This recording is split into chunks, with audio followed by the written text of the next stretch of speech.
Hello, friends. It is time for another episode of Making Nobody Happy. It is at times like this that I wish I could be bringing you this voice, the sweet tones, and the dramatic flair of someone like Bishop Fulton Sheen. But unfortunately, lacking the dramatic voice, speaking mechanism that he had, all I can offer you is myself and my own ways of declaiming myself. And unfortunately, today, I still feeling a bit of a cold. So forgive me if I'm a little croaky today. Um, I wanted to talk about gratitude during uncertain times. And of course, we're coming out of coronavirus now. We've all been through some very unusual times. Um, but it's not like history doesn't stop. Things don't keep going. New challenges don't come up. Um, we always live in uncertain times, really.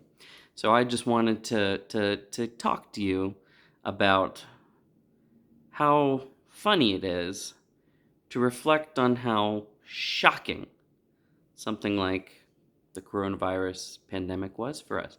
It was shocking for us to live through something like that. But the funny thing about that is it used to be so common that it was generally assumed to just be part of life by most of humanity. Now, even things that we think of as huge one-time events, like when the Black Plague wiped out half of Europe. That wasn't a one-time event. The plague kept recurring for hundreds of years, often coming back to take out a huge chunk of people again and again and again and again, especially in big cities like Paris. The funny thing is, so much of our essential outlook on life, on what we think life is, what our expectations are, it's a construction based on our assumptions, our technological power, whatever safety we have, whatever conditions we have. People are funny creatures because they just sort of take for granted whatever situation they're dropped into. You can just see this with children. They assume this is how it is, this is how it has always been. Even if sometimes they tell my children, it's like, that thing you think has always been was literally invented like the year you were born. It was a completely new thing then. But it's funny, we see the world very much depending on the assumptions that we bring with us. We think we can do whatever we want these days. We think we can be whatever we want to be. We think the possibilities are just open and any limitation is illusory. It's some sort of terrible imposition on us. We take our position of power and freedom for granted as the default right of every human, rather than as a tenuous position that was dearly bought through years of extreme effort, loss, and careful construction, building the world that we enjoy today. Just purely on a medical basis, how much of the freedom and comfort and security we enjoy is all just because we are sitting behind a firewall of vaccines that no civilization before us ever had to protect them. For past civilizations, you had to take for granted that the plague or the flu or diphtheria or syphilis were going to be coming through again and again. And there was very little you were going to be able to do to stop it. You'd better have a family and start having some kids, because some of those diseases that target them mean you're probably going to lose a decent number of those kids before they reach adulthood. You're just going to have to assume that. Forget you can be anything you want to be. You'll be lucky to grow up to be anything at all. Because even the president and the emperors couldn't stop themselves from losing their own children to these scourges. And without them, there's no guarantee that we'll have enough people around to take there's no guarantee that if you don't take these steps to have some extra kids, there's no guarantee there'll be enough people around to take care of you or take care of everything that needs to be sufficiently to keep you and your family, maybe your whole town, maybe your whole country alive and going. The world we live in today, all this stability that we take for granted now, is not a default. It isn't a necessary outcome of life. It isn't a guarantee. It isn't an entitlement. It's a miracle. It's a gift. It's not the natural state of the world. It isn't arbitrary how we respond to the world, that there are no better or worse choices or outcomes. We've turned our world into a walled garden of delights, a child's paradise, but that isn't the natural state of the world. Now, it's harsh to be reminded of that when disaster strikes, and it's shocking to be reminded how easily that garden can be breached and overrun if we don't guard its walls. And nature is always looking and always finding ways to breach them. And it's never going to stop. It's easy to forget now, after years of living behind their protection, that vaccines were such a big deal when they came out, because for the first time, you had something that didn't just seem like a good idea and made you feel good, made you feel like you were doing something, like bags of incense or chasing out gypsies or drinking arsenic for your help or rubbing snakes on your skin, which are all things that, people tried. This was something that when you were confronted with a genuinely overwhelmingly powerful evil, like a terrible recurrent disease, it definitely worked. It definitely helped. It was proven effective at reducing and stopping it. It was this tangible improvement and reduction in the danger that it was facing. That was quite a novel change to our circumstances. That was such a big new thing. It actually changed our whole idea of how we saw the world within a few generations. It gave us this, instead of this persistent mentality of vulnerability that the next plague is always just waiting around the corner, to this I can take for granted I am always perfectly safe, and every child of mine, if I have them, is going to be totally fine. If I get old, I'm going to be totally fine. If I get really unhealthy, smoke, get over it, it's all, I should be fine. Everything should be totally fine, because the world isn't a place that's just fundamentally out to kill me, and the slightest mistake will allow it to catch me. Well, unfortunately, eventually those times do tend to catch up, even as good as our technology is. And most recently, we have been reminded that our position of safety isn't the default of the universe. We were reminded that it does make a difference what we have and what we do. We're reminded that the world is actually a very difficult, scary place that we can't always control, that it isn't our personal playground to just romp around in with no possible dangers or consequences. And we only enjoy that position because of extreme learning and effort and work and planning, building that safe, luxurious playground for us to run around in and take for granted. Now, learning that just bucks our entire mental outlook, because we did take this pleasant garden for granted. We haven't been toughened up by the recurring health disasters that previous generations had to live through. I mean, it's wonderful that we had this luxury to enjoy. And I am so thankful not only for the work of the scientists who help provide the kind of current health security we have, but also the generations before me who built all the municipal infrastructure, all the dams, all the levees, all the sewers and drainage systems, interstate road systems, pipelines, electrical infrastructure, so many things that I take for granted every day that make my life so much easier, so much safer, so much easier to accomplish all these things that I would like to do. So I barely have to even think about them. I can take gigantic, astounding things for granted. That is just so amazing.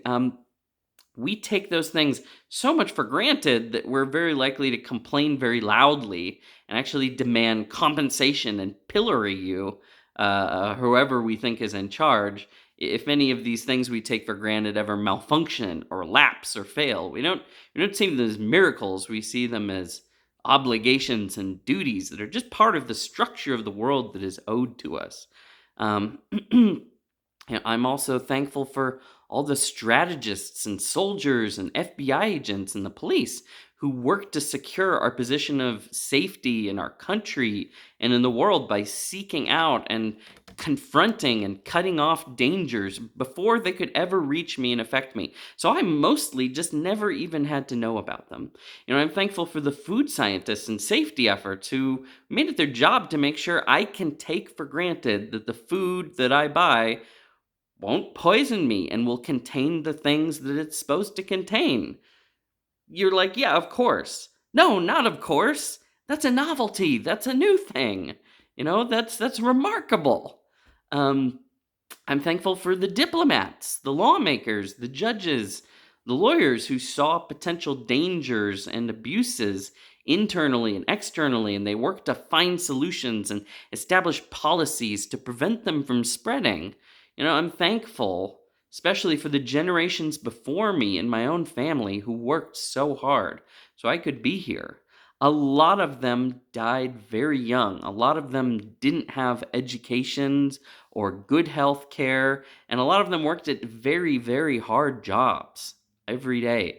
They died during childbirth. They had their sod houses collapse on them during rainstorms. That's the story of my family, not even that far removed from me.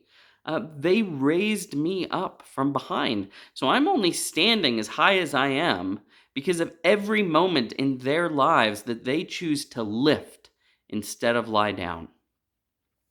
So when the world suddenly reminds me that we all have an implacable foe, a challenge, that in fact the world is a scary and difficult place, that we prosper in only at the luxury of great effort, and that can suddenly turn against us and destroy the things that we built, especially if we're unprepared. Our house is built on the sand. When we're reminded there's a constant force of chaos and entropy and evolving challenges and threats that is out there, that is not out to promote and preserve our well-being and comfort. When all of a sudden that comes crashing in on me, that could terrify me, that could break me, that could wreck my entire perspective on the world. Very depressing. How do I get through that? The answer is I remind myself to be thankful for all of the work and sacrifice and courage and creativity and cleverness of others, other people out there and the people before me. It wasn't easy for them to choose to confront those challenges. They had to make a lot of personal sacrifices, especially of their own comfort and preferences and what would have been easy, what would have been preferable for themselves if they were able to stop and think about it. They had to confront a very difficult, unhappy, dangerous, and unfair world. Not just the world of people, but the natural world itself from top to bottom. It's a tough place. Spend some time studying biology. You'll see what I mean. Life is really a kind of miracle. It's an anti-entropic process of creativity that struggles against the very laws of nature. Now, if you can find time to look it up, I remember I read a wonderful article on entropy, and I'll try to tag it in the description. But I'll just tell you the conclusion of it, and it's just explaining the pervasiveness of entropy, that it's one of the laws of the universe. This conclusion is not a pleasant one, but it's a very solidly established fact. Disorder is not a mistake, it is our default. Order is always artificial and temporary. Now, that's a slightly more negative way of putting what the article is trying to explain, but it's not untrue. Another way to put it is to say chaos and disorder aren't a mistake. They're they're the default destiny of things. Order is always the result of creativity and putting in energy, and it only lasts as long as you keep putting effort and energy in to maintain it. Now, this is a very uncomfortable conclusion for our lives because it shifts a heck of a lot of the responsibility for our own health and safety and happiness to ourselves. It's not something we can just expect the world to provide as a matter of course.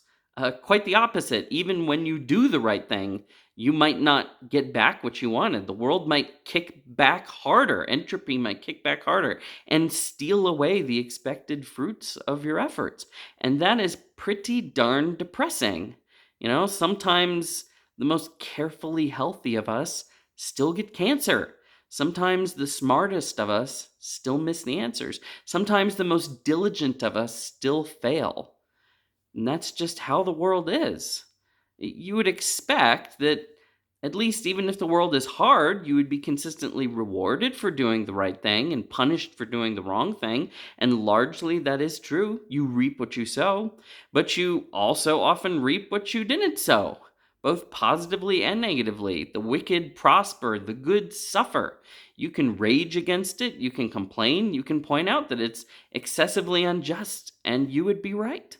It is a hard world, but that saying that doesn't make it any less hard. It's not clear that getting stuck on that and giving into the despair of that makes you better able to confront the fact of it. So what does help you live with that? What does help you keep marching forward? When you understand not only is the world hard, it can be unjustly hard and unfair. Um, well, there are a lot of practical answers to that. People work every generation to try to make life safer and secure and more able to be navigated to accomplish what we want. The people of the past worked to make life better for us, and we worked to try and make things better for our own children, the people coming after us, for ourselves and for our successors. And if we're smart and hardworking, and if we're a little lucky, it lasts for a while. We created something that lasts for a while and provides some lasting benefit. We're still enjoying in America the benefits of the post-war production and productivity boom and everything that was accomplished 80 years ago. We're still enjoying the benefits of that. People in Europe are still living in and enjoying the fruits of the efforts of people who lived hundreds or even thousands of years ago. They live every day in the homes of people long, long, long dead, and beautiful cities and beautiful works of art created by these past generations. They've inherited this enormous wealth. They're still benefiting from it. Now, I am still enjoying today the benefits of when my grandma and grandpa managed to create a stable enough life for their kids so that those kids were actually able to go to school and be the first in their family to go to college, resulting in my dad becoming a doctor. And my dad had the chance to squander the gift that was given to him. He actually dropped out and became a ski bum after a semester of college. And he made his mom cry when he did that. But he eventually decided that was a very lonely and selfish sort of life. He came home, he went back to school.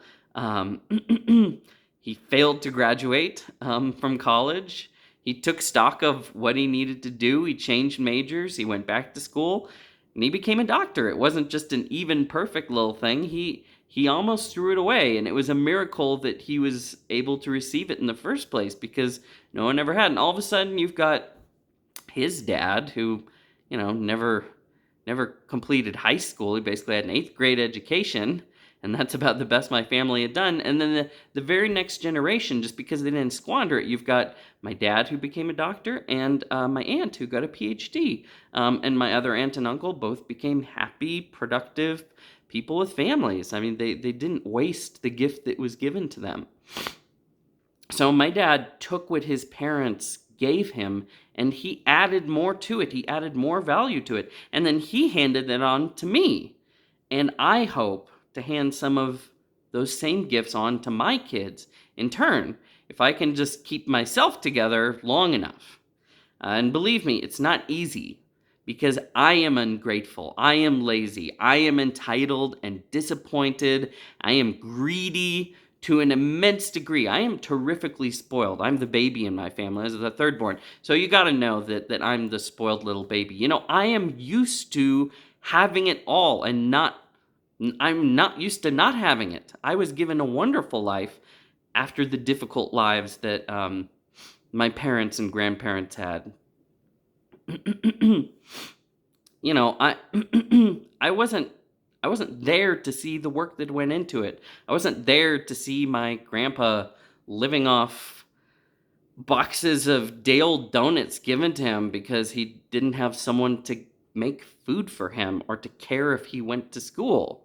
I wasn't there to see my family struggling to try and survive when they first moved to the state that I live in and having their house collapse and working for an entire year to make $10 and then just lose it all. And what happens? My grandpa's mother dies giving birth to him. I wasn't here to see all that. I wasn't here to see how they struggled out every day. I was able to take it for granted. Same thing with my dad, who worked hard at all kinds of crazy jobs, put in tons of crazy hours. I wasn't there to see it. I just saw the results, which was, ooh, what a nice house we have. What nice little vacations we can take. Ooh, everyone's so happy. My grandparents are playing games with me, and my dad's taking me to play racquetball. Like, they put in all the effort to get that point, and then I just enjoyed the results. So, of course, I am a little bit spoiled. I'm really the main person who needs to hear my own arguments here. That's why I'm making them, not because I'm so great and because I'm such a grounded person who works so hard and is trying to tell people what they should be doing. I'm telling you this because I'm the person who's the worst of all. I'm the person who needs to hear it the most. I'm the person who needs to be reminded, hey, accept what you got with gratitude. Hey, don't squander it, add to it. Hey, hand it on. It wasn't all just for you. It wasn't just for your own personal enjoyment. All the generations of struggle before this wasn't just to lead up to my own life so that I could just sit here and enjoy it solipsistically. It's part of a chain. I need to receive it with gratitude. I need to hand it on with gratitude. Now, it took generations for my family to get to the point that they're in, and they nearly lost their footing and almost died out multiple times. And they had the chance to lose everything with every generation if they didn't see the value in the gifts that they received. So, if I had to pick out a single thing that is a cure to the risks we face of losing our way in life, one thing that would really help to cure the fear and the anxiety that we modern Americans feel today, I would argue that it is something like gratitude. I think gratitude is the cure for our tendency to take for granted the gifts that we enjoy and the work that others have done and are doing. We should be grateful for the chance to contribute ourselves. We should be grateful if we manage to not screw things up and not lose it all to bad fortune or just to being a silly idiot. If even if we do find ourselves in unlucky circumstances, like say a sudden new disease emerges, we can still be strengthened for the days ahead by our gratitude for all the safety and opportunity we enjoyed up to this point, all the strength and the tools we have to respond and survive and blunt the impact on us. So that others didn't have before us and that we only have because of everything everyone has done. And knowing that the world is hard and that life is hard can help us to be a little kinder and more appreciative to others and to ourselves. My dad was not perfect. He was not a perfect guy. He was not a perfect dad. Nor was my grandpa. Nor was his dad. Not in the least. They were surrounded by chaos. They were struggling to survive and to carve out a path, and often that chaos lived inside them and lived through them in their own lives.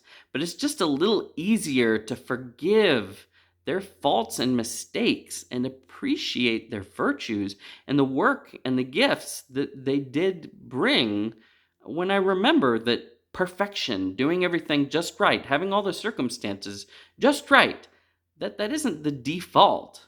It's the dream. Any bit of growing order and stability is a real accomplishment. It's a miracle of life and creativity. When you look back at things in the past, you say, that they did some things, but they didn't do them as good. They're not as good as they are now, or they're not as good as they could have been looking back from this easy point of criticism in the future. Every tiny little victory that people won out, every tiny little step forward that helped get us to where we are today is amazing. Um, like I said, that's any little bit of order and stability you manage to carve out against this universal force of entropy is a miracle. That's life. That is creativity. Now, it'll be imperfect.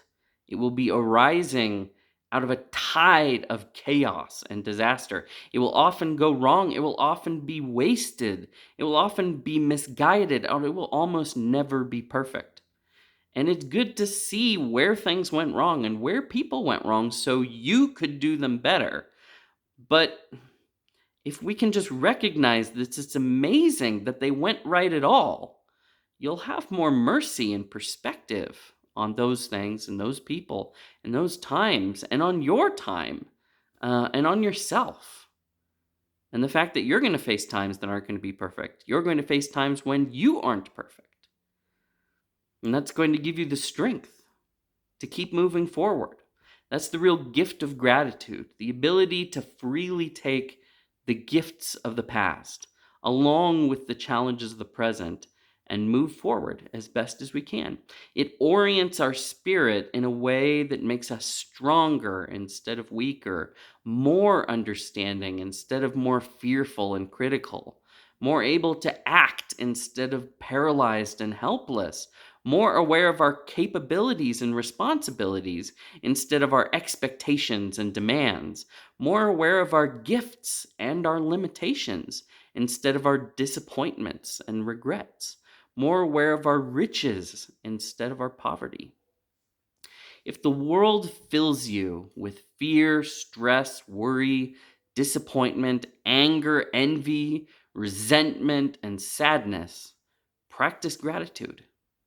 It might be painful, recognizing that the world isn't an endless source of ease and satisfaction. Recognizing that it's a place of great difficulty and often injustice can break your heart. It can break your spirit. It can turn you depressed or resentful or careless or even cruel. If good things are so precious and rare and are bought so dearly that we need to be grateful for each and every one of them, might that not make us greedy and callous? Might it not bring out the predator in us? The canny predator? Predation is always associated with intelligence. A smart predator seeks to devour others in this life and death struggle to survive. When they realize how vulnerable and uncertain the world is, that isn't just everybody's going to get what they want, they said, oh, I'm going to have to fight to survive or I'm going to be devoured. I'd better start eating up the rest of the world. I mean, isn't that what the world is? Isn't the world itself a kind of predator? Preying on the weak and sick and devouring any who fall behind, who can't run fast enough and far enough, and it runs us all down in the end. I think the answer, psychologically and historically, is of course. It's a dangerous struggle. That competitive approach in us, that desire to see what can survive, what can succeed, what can win, and we need it to persist. And we also need to know what can't survive, what can't grow, what can't prove itself. We need those things to fail. That's our first defense against the entropic nature of the world. By setting our enemy as a fixture in within our own minds and seeking to weed out and put to death our own ideas and concepts and plans that result in failure, we save ourselves from the worst pain of living it out again and again in every generation, because you can learn that way. You can learn by just making the actual mistakes and dying, and the people who made the right choices surviving. But that's why it's good to be able to think about things instead. Maybe do some simulations. Now, being willing to look at that danger and making it a part of us makes us stronger and better able to face the challenges ahead. There is a sense in which We have to be predators within our mind. We have to destroy the things that are weak. We have to choose and seek the things that are strong. But if we don't want to turn cruel at the same time. If we lose perspective, if we forget what that we're trying to find a path forward toward the world as we wish it to be, if we become only that inner enemy, we become tyrannical and arbitrary and callous and destructive as the entropic forces themselves. Um, and for the record, you can make the opposite mistake. You can give all of the power of your mind to your inner comforter and friend, and you can fail to develop your inner foe and lose all of its benefits and protections and power, making yourself uncharacteristically weak and naive and unprepared for the trials of life. There are always two ways, at least, to go wrong with everything. But gratitude is special. Gratitude is balance. Gratitude carves a narrow course between extremes. It's smart enough to realize that there's something really good out there that's worth appreciating and worth having and worth pursuing. But it's also wise enough to realize you can't take those things for granted or just expect them. You've got to count them and value them and respect them and understand where they came from them and pursue them. You've got to chase them down. So gratitude isn't naive and it's not cynical. It's not entitled and it's not hopeless. It sees the world as it is. It accepts the challenges of life as well as the accomplishments. It orients you the way you should be in order to understand where you are, appreciate the past, and empower you toward your future. Gratitude gives you the power to change yourself and change the world and to live with it when you can't. And in times of fear and trial, gratitude is the hardest thing to find in ourselves. Anger and despair are the tools that leap much more easily to our hands. And we've certainly seen plenty of that over the last couple of years. But those only count the mistakes of the past or the failures of the future. They don't see hope in the things that could be done, or they only see resentment in the mistakes that were made. Neither of those responses provides you with a path forward. The more we waste our time on them, the more we waste our time on anger and despair, the more we find ourselves trapped by the challenge that are facing us. We need the future. We need to believe in it. And we need the past. We need to accept it and learn from it and be grateful for it. We need the knowledge of our failures and we need the hope of our successes. We need the knowledge of our accomplishments and we need the fear of the potential mistakes we could make. We need everyone and everything they could do. We need gratitude. That's how we'll get through life. That's all for today. See you next time.